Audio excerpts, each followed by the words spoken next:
It all began with Mrs. Flynn, the week she saw her youngest wed. She bought a battered violin and hid it in the garden shed. She cleaned it till the rosewood glowed and ran her scales each afternoon. She sawed and plucked it, scraped and bowed. She wooed it till it gave a tune.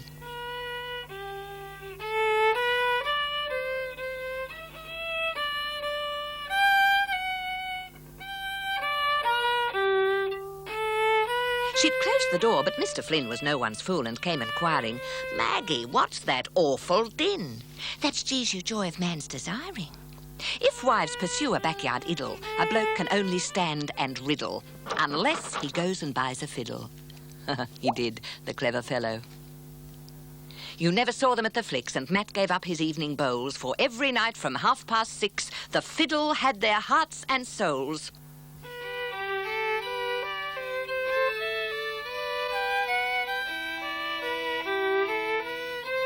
One night the Fruto passed their way, heard in the dusk a wild duet. He muttered, "Impossible!" He giddy-upped and home he set. Back at the Flynns in Sunday suit he knocked. "Who's there?" "Signora Cola." "No fruit, thanks." "I'm a got not fruit, I'm a come to join you with viola." So Matt and Mag made friends with Leo, met 3 times a week con brio, called themselves the Maitland Trio, un nome molto bello.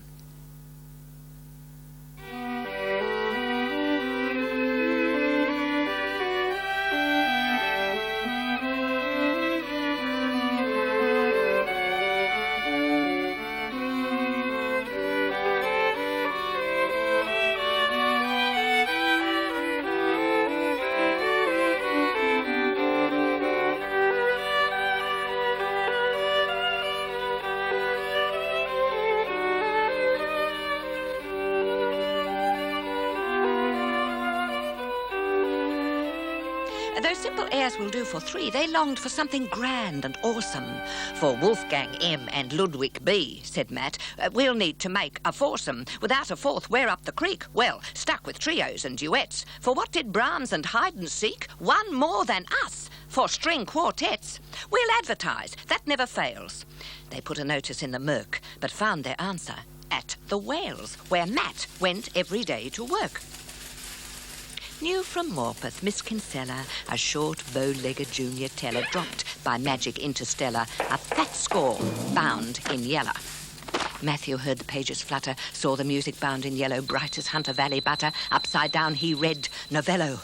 He left his ledger with a roar. You'd swear he had his own propeller. And as she stowed it in her drawer, cried, "Just a minute, Miss Kinsella." With trembling hands he scanned the cover. Half of Maitland heard him bellow, "Stone the crow, she's it, God love her. Exercises for the cello." He said, "There's 3 of us who play. Please come and join us." "When?" "Today." "And what's your Christian name, Miss Kay?" She blushed and said, "Consuelo."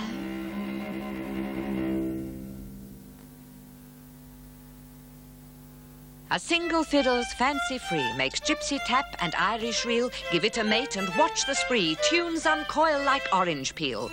The viola's just like caramello, brown and rich and dignified. Add the darker violoncello, set them playing side by side. Trebles, bass and alto wrangle, strings in opposition until Mozart combs and cards the tangle. Weaves a piece that's contrapuntal. Matt tells Leo, man to man, "I thought I was a cricket fan, but I'd rather be a fiddler than Australia's opening bowler."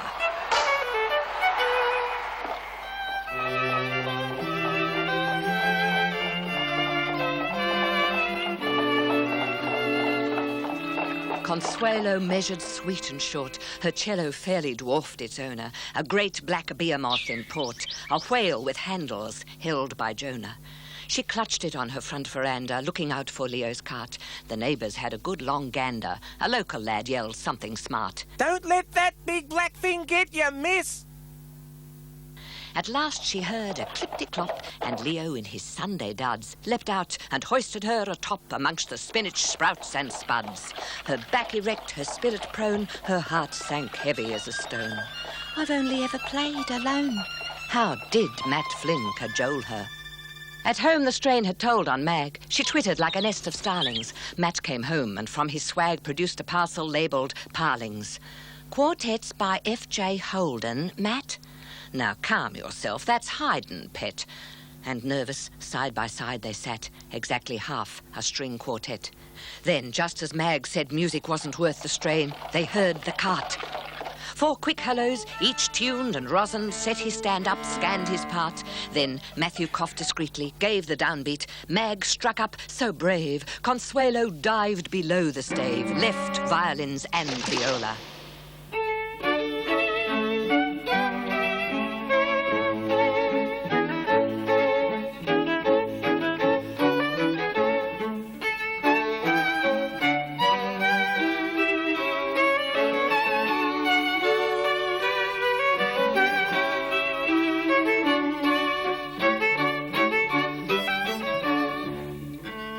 They took them by surprise, those bass notes. Leo brushed away a tear.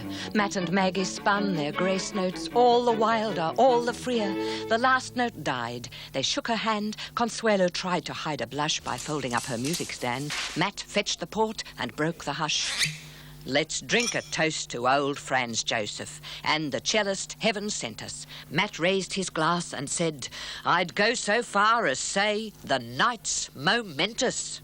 Long live the M&M Quartet, and stow your gramophone, forget your wireless, sell your crystal set, chuck out your pianola.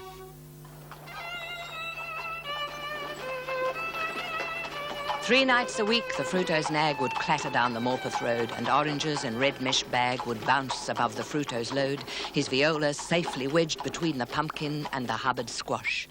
The Morpeth mums had never seen old Leo look so frightfully posh. A bowler hat, a bright red vest, a tie and collar that detached, black shoes that pinched, his Sunday best, a pair of socks that almost matched. Housewives hurried out to buy. Leo left them high and dry for the shiny apple of his eye, Miss Kinsella. Week by week the 4 grew braver. Mag no longer feared she'd botch it, read at sight without a quaver, spotted every dotted crotchet.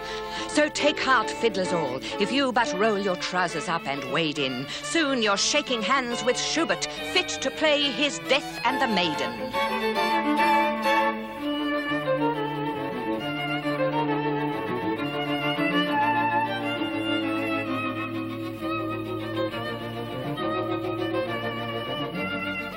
Soon the 4 would set feet tapping at the country matron's dances, jigs set thumb and finger snapping, polkas led to big romances.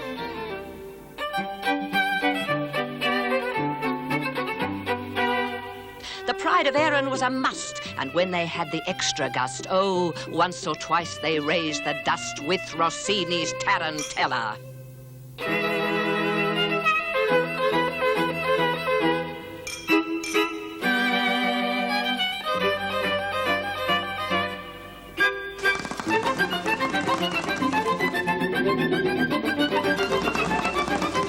One night among this giddy crowd appeared a dapper sort of fella. A polka stopped, he smiled and bowed most of all to Miss Kinsella.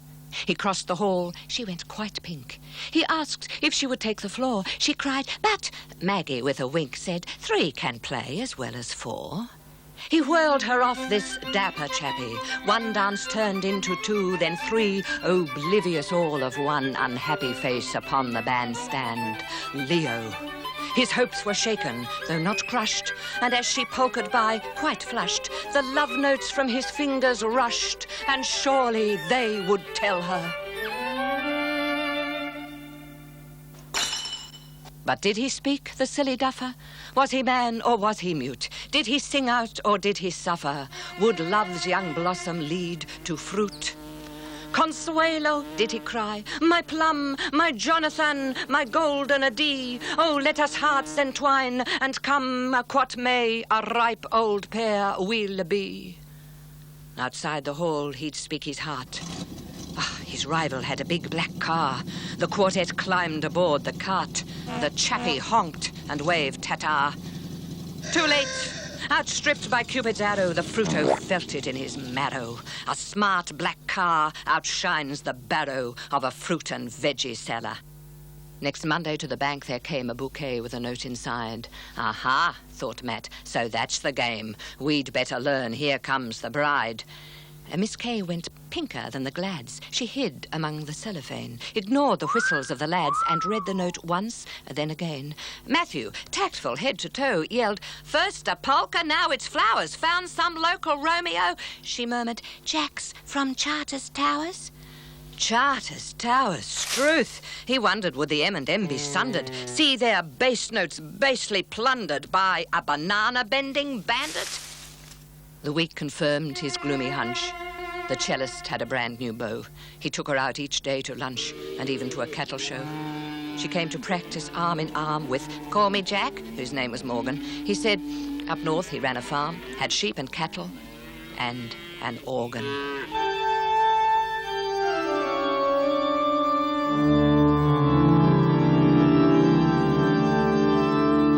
Barn he played toccatas, shook the rafters, so he said. Consuelo put her hand to heart as Jack announced they'd soon be wed. Mag smiled, Matt winced, and quite unmanned, poor Leo shook Jack by the hand. Disbanded by a wedding band, they couldn't understand it. For weeks they polished up their handle, and bark to front and bark to end. Angel choirs could hold no candle to the send-off they would give their friend.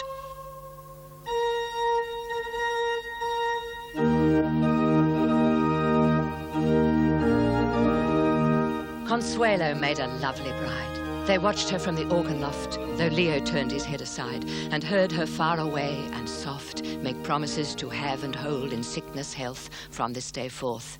Thereforth no longer forth she bowled. In Jack's smart car they headed north. Though three hearts wished Consuelo well, they wondered how they'd find a cellist. Start the hunt, they heard Matt yell.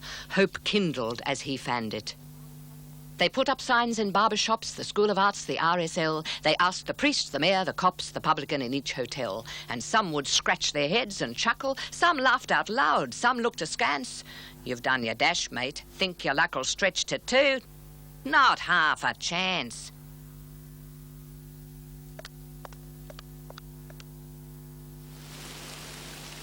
In March, the autumn rains began, drummed loud on Matthew's iron roof. They played as loud as trios can, till Matthew stopped in stern reproof. We're playing like we're sawing logs. Then, in despair, the roads are bogs, the sky is raining cats and dogs. You'd swear the Lord had planned it.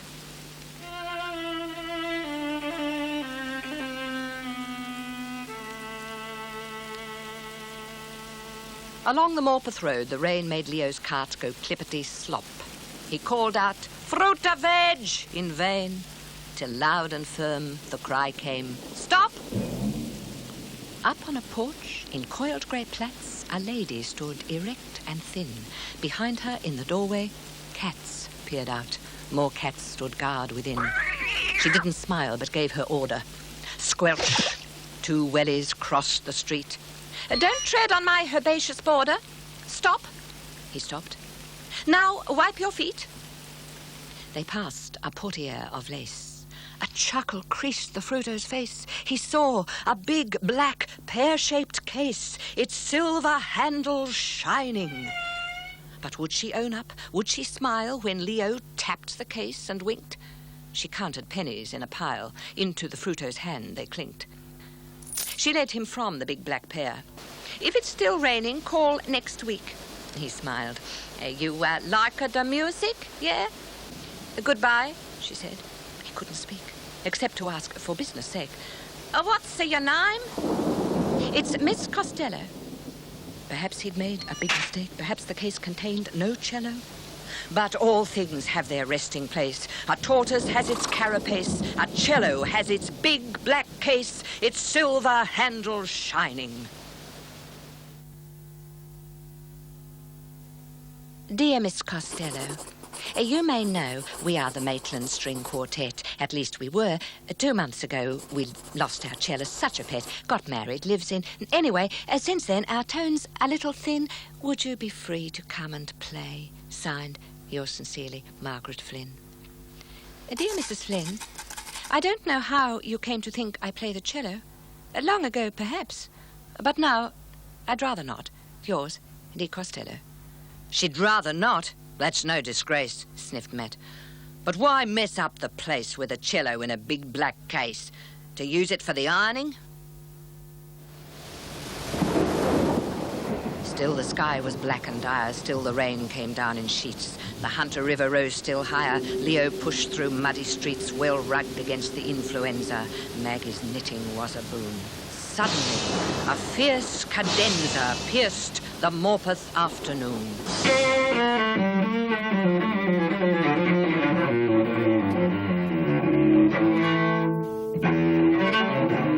She's a liar! Dio mio! She's a play like Paganini! Up the steps sloshed gallant Leo. Signora, why so you such a meanie? Black as the sky, the answering face. Black was the tail without a base. Black was the open, pear-shaped case. Red the velvet lining. Left without a leg to stand on, there she stood, outstared his stare. Where had it gone, that wild abandon? Dark notes flying through the air. Flown in the wind, and in their place a head wound tight in coils of iron, plaits that framed an iron face. Beside her, fierce as any lion, a green-eyed tabby scowled and spat. A Persian gave a lordly sneer. 2 kittens stared up from the mat. A ginger Tom brought up the rear. Cats and mistress faced the foe. But was there sign of music? No. Except perhaps the horsehair bow she wielded like a sabre. I used to sigh, come back. I've changed my mind. I find I've all the fruit I need. Signora, I'm not deaf and blind. I make it a music too. Indeed?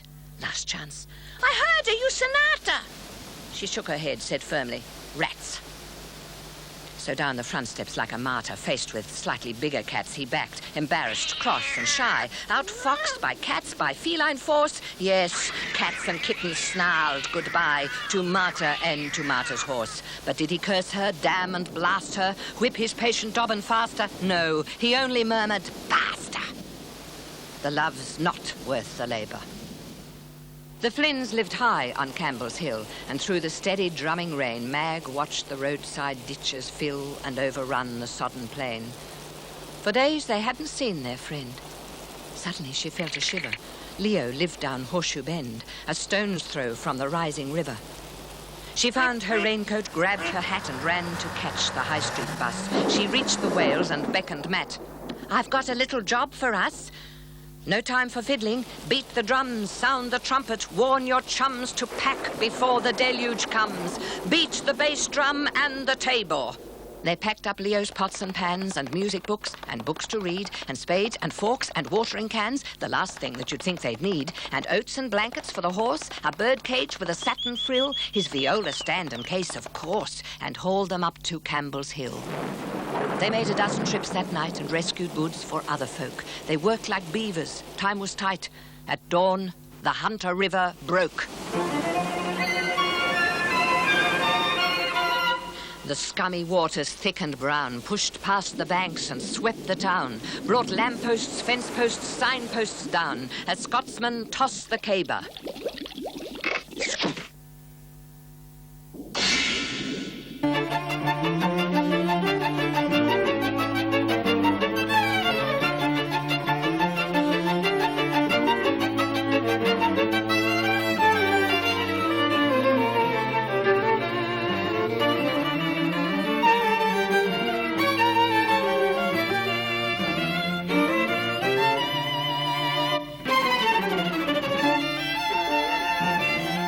So Maitland did what Maitland does. The hill folk rallied, keen and hearty. Working bees began to buzz and formed a special rescue party. Ladders, ropes and rowing boats were loaded onto flat-top trucks with blankets, lifebuoys, oilskin coats. From Singleton, great army ducks came waddling in a line like ducklings down to the pond, but not to drink, to rescue widows, babes and sucklings, for ducks can swim where wise men sink. The trio pitched in eagerly. They never thought about Miss C, and if they had, she'd surely be as tough as Leo thought her. While Matt and Leo joined the group that ferried souls from low to highland, Maggie cooked up vats of soup to warm them once they got to dry land. Where days ago the cart had lurched along the Morpeth road, they'd scout and spot the stranded families perched on red tile roofs. Coo-ee, they'd shout. They'd tie up on a chimney stack. Matt's scouting days had come in handy. Clear the rooftops, row them back to soup and sherry, baths and brandy. Back and forth they rode all day. At 6 they'd done, were on their way, when Leo heard a cello play across the muddy water.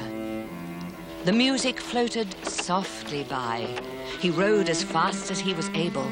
Now there loomed against the sky a house topped by a crazy gable, a face, a crimson dressing gown, and soft grey hair not tied in plaits, but loose and wild and flowing down onto a cello and 5 cats. She played no grand and tragic theme. She played the songs her mother taught her, songs that soothed her cats like cream, sweet and low across the water.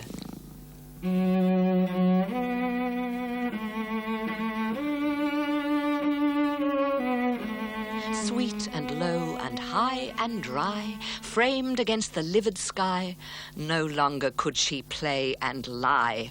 The Maitland flood had caught her. He scaled his ladder lickety-split. The cellist's eyes jumped from their sockets. Every cat and every kit came bounding up like furry rockets. Green-eyed Tabby purred, and Boulder, both the kittens, took a leap, landed on the Fruito's shoulder. Tom and Persian, meek as sheep, were carried down into the skiff and waited while he fetched the cello, clambered up, and in a jiff came down again with Miss Costello.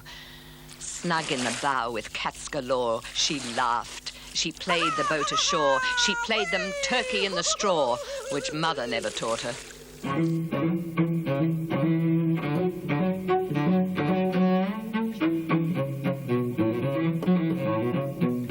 Under the waters, Maitland slept, then woke to mud and red-brown silt. But Maitland scoured, scrubbed and swept, repaired, refurbished and rebuilt. And just as all were home and dry and done with all the toil and sweat, the bills appeared. A concert by the Maitland and Morpeth String Quartet.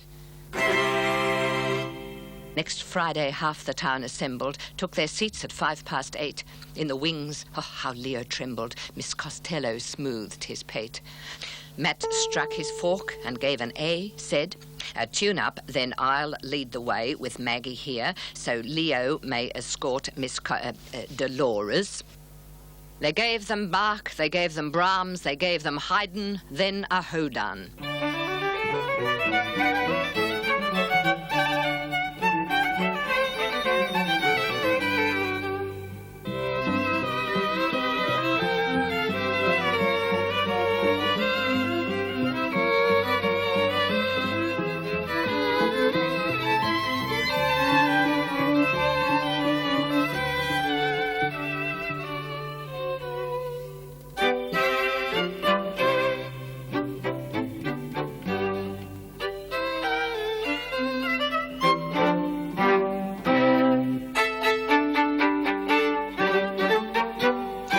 When Leo stretched his aching arms and Matt and Maggie had to slow down, Dolores got a solo hearing, played Tchaikovsky's Variations.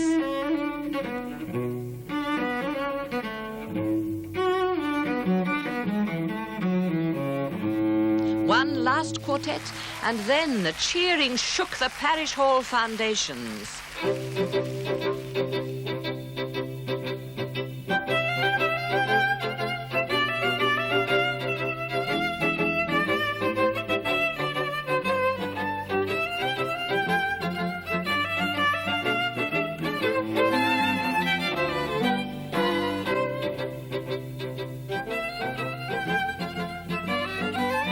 So music-making took the town, and Maitland entered music's ambit, from Rutherford and Farley down through Morpeth, Gresford and Tanambit. Forgotten horns and trumpets brayed, spruced up the Anzac Day parade. To list the instruments they played, you'd need a big thesaurus. No Dad and Dave, no Cadbury's Hour. No housey in a draughty hall. The town had heard Beethoven's power. Destiny had come to call.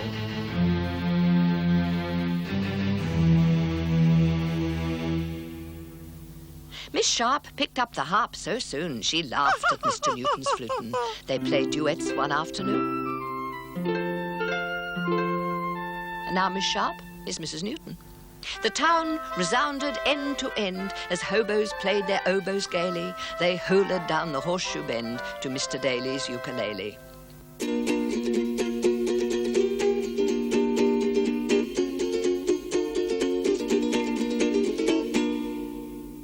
Moral: if you're low or just laconic, music makes your mood harmonic.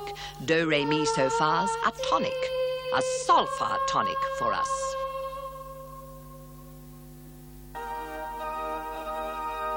In tales, the bridegroom felt a fool, but brightened when he saw his bride. Dolores looked a dream in tulle. The Flynns stood proudly at their side. They had 2 guests from Charters Towers. How well Consuelo, Mrs. Morgan, decked the tiny church with flowers. Mr. Morgan played the organ. They wed, the Mendelssohn began, off down the aisle and out the door. They gasped. There, Maitland to a man, the biggest band you ever saw, struck up a great D major chord, and friends and neighbours surging forward from their hearts and trumpets poured the Hallelujah Chorus.